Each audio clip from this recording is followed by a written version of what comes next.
कि मोदी जी की फोटो हटा दी गई थी। हम्म। किसी भी चैनल के ऊपर मोदी जी की फोटो नहीं थी, क्योंकि ये नहीं कह सकते थे कि ये हार जो है वो मोदी जी की हार। आज कांग्रेस खुश हो रही है और वो ईवीएम के बारे में बात करना बंद कर देंगे।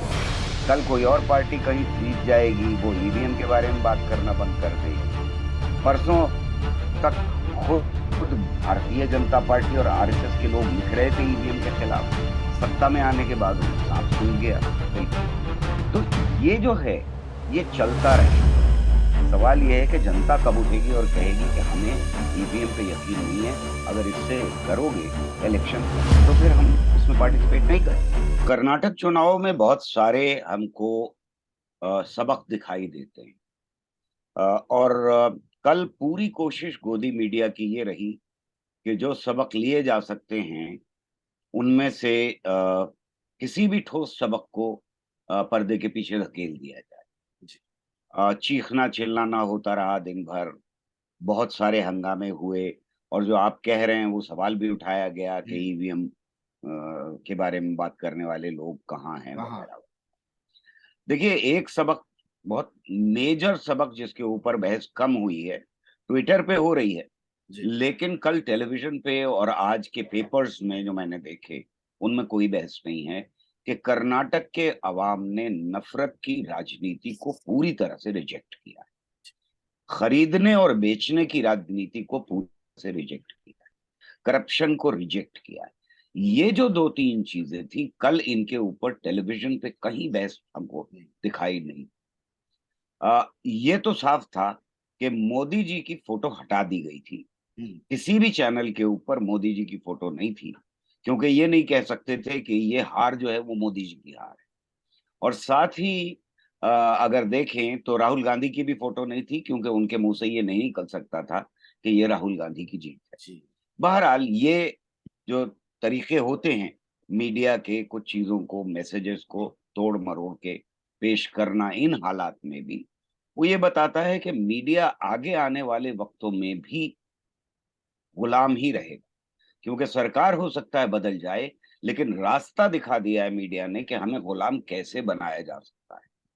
तो ये भी कल बहुत साफ तौर से एक बार फिर हमें दिखाई दिया कि मीडिया की गुलामी से अब इस देश में छुटकारा बहुत मुश्किल है, जिसका मतलब ये है कि लोकतंत्र वहां भी खतरे में है, और खतरे में रहेगा बहुत दिन तक, जब तक कि मीडिया अपने पैरों पर खड़ा होने का पूरी तरह से निश्चय नहीं कर। ये इस मुल्क के लिए बड़ी बदकिस्मती की बात होगी कि अवाम के मुद्दे ना उठा करके मीडिया नफरत घरों तक पहुंचाता रहे। बहरहाल, अ, आपका जो सवाल है वो बहुत अहम सवाल है और उसका जवाब दिया जाना चाहिए, क्योंकि हर विपक्ष की जीत के बाद ये सवाल उठता है कि अब कहाँ हैं वो लोग जो ईवीएम के ऊपर सवाल उठा रहे हैं। मैंने जो कुछ आंकड़े इस्तेमाल किए थे, और शुरुआती दौर में बिल्कुल मैंने जो कैलकुलेशंस किए थे उसके हिसाब से, ये मानते हुए कि ईवीएम को मैनिपुलेट किया जा सकता है, और मैं बार बार कहता हूं कि किसी भी मशीन को मैनिपुलेट किया जा सकता है।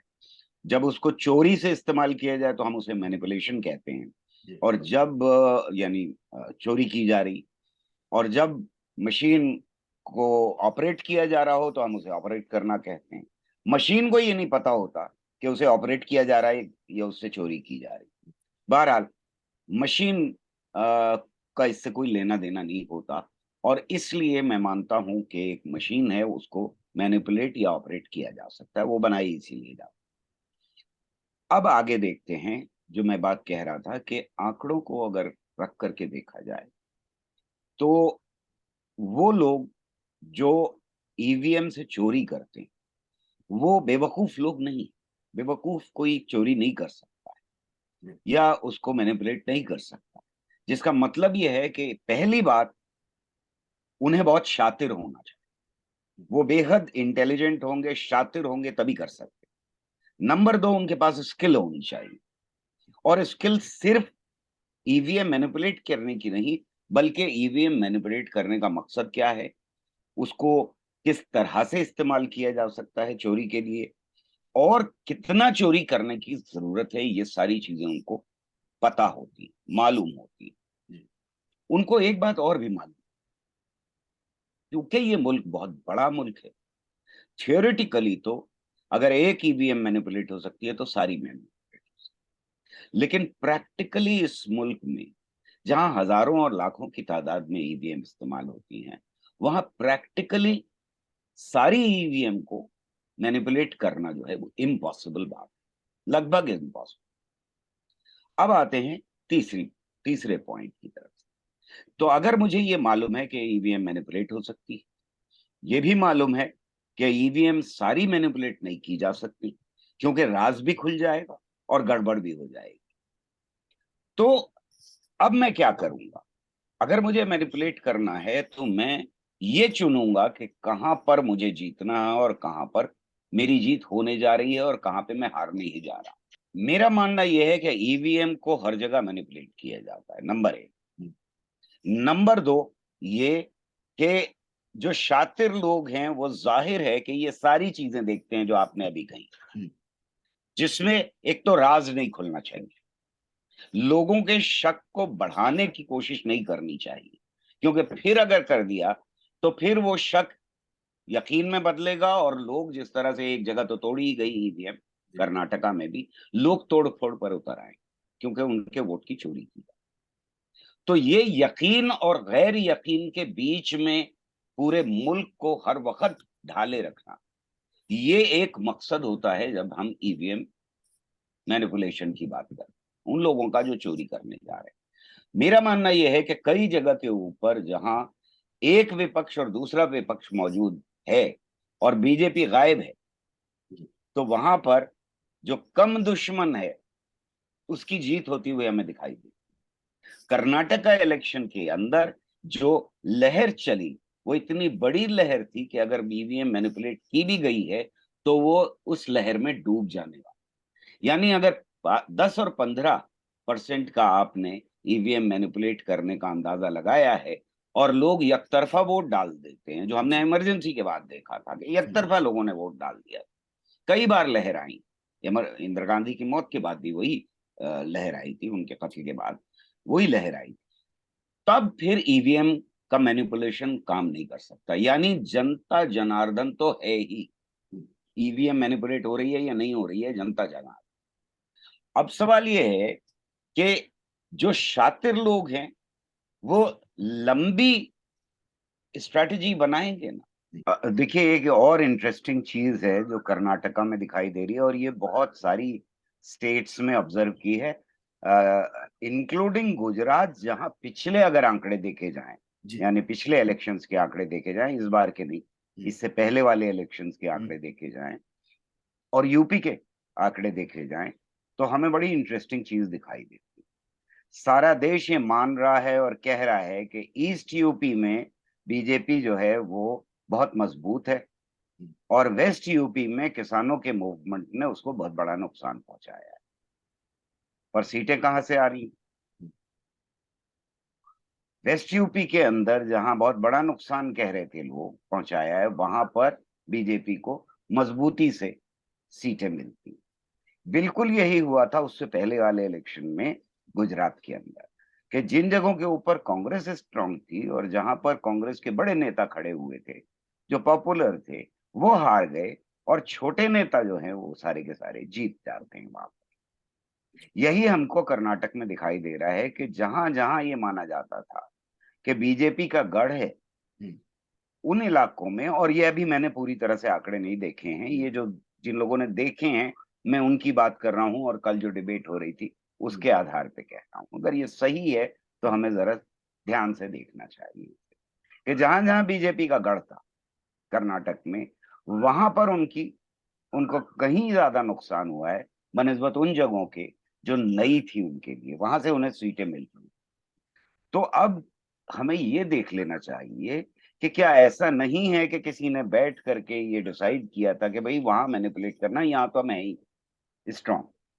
मुझे ईवीएम का रोल दिखाई देता है इसमें, किस हद तक है कितना है वो तो वही जानते हैं जो मैनिपुलेट कर रहे हैं। और ये मेरा अपना यकीन है कि ईवीएम को मैनिपुलेट किया जा सकता। अगर मान ली हम मान लें, ये सारी बातें मानी ही जा सकती हैं क्योंकि इनके ऊपर कोई परीक्षण तो किया नहीं जा सकता।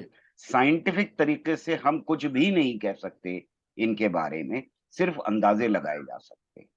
मेरी नजर में साइंटिफिक फैक्ट एक ही है कि की जा सकती है मैंने, और इसके अलावा कोई चीज साइंटिफिक नहीं है। इसके आगे सब कुछ अंदाजे हैं क्योंकि कुछ भी कहा नहीं जा सकता भरोसे के साथ। बहरहाल हिंदुस्तान में अवाम को तो भरोसा नहीं है, ये मैं पिछली बार भी कह चुका हूं। मैं जहां भी गया हूं वहां इवन बीजेपी के लोग भी ईवीएम पर भरोसा नहीं करते। अब जो आप सवाल पूछ रहे हैं वो एक इम्पोर्टेंट सवाल कि क्या सिर्फ भारतीय जनता पार्टी के फेवर में होती है। हमें ये दिखाई देता है कि एक पार्टी उठती है पंजाब में और सडनली वो अपनी सरकार बना लेती है। वो मजबूत नहीं है उस वक्त और एकदम से उसकी सरकार बन जाती है। जो मजबूत नहीं थी बिल्कुल, वो काफी वोट एकदम से उसे गुजरात में मिल जाते हैं। तो यानी एक केरल की एग्जांपल ले लीजिए।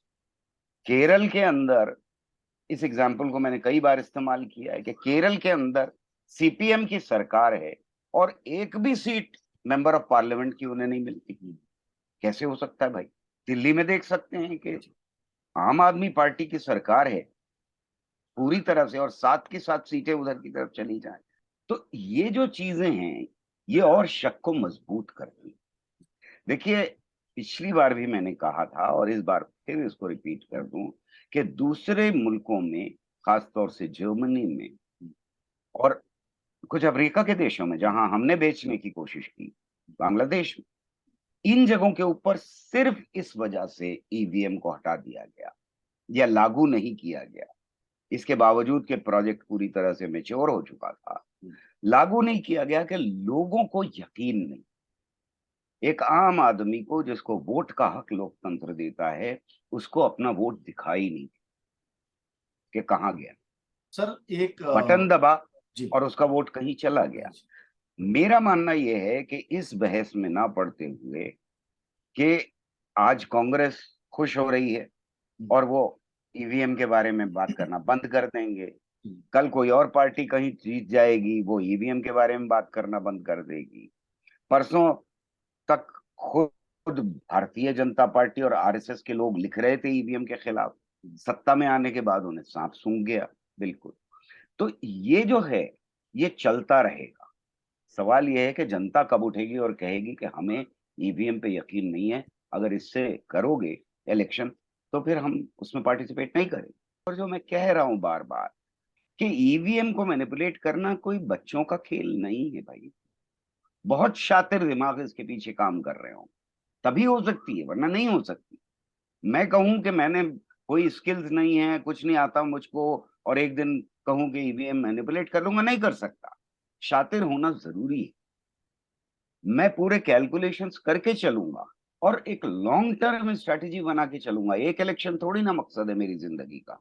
मैं अगर पॉलिटिकल पार्टी हूं, मैं अगर एक ऐसी एजेंसी हूं जो इस मुल्क के इलेक्शन को सबवर्ट करना चाहती है, तो वो शातिर होना भी तो जरूरी है उसके लिए।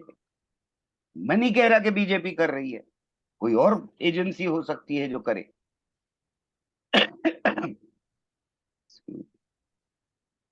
भाई अगर ईवीएम मैनिपुलेट हो सकती है और जो ज्यादातर लोगों का यकीन है, तो ये बिल्कुल जरूरी नहीं है कि बीजेपी आरएसएस कर रही है, उनके लिए कोई और कर रहा हो और वो ये देख रहा हो कि ईवीएम के ऊपर भरोसा भी रहे और भरोसा टूटता भी रहे लोगों का। कभी ये कर दो कभी वो कर दो, तो वो शातिर लोग ही कर सकते हैं।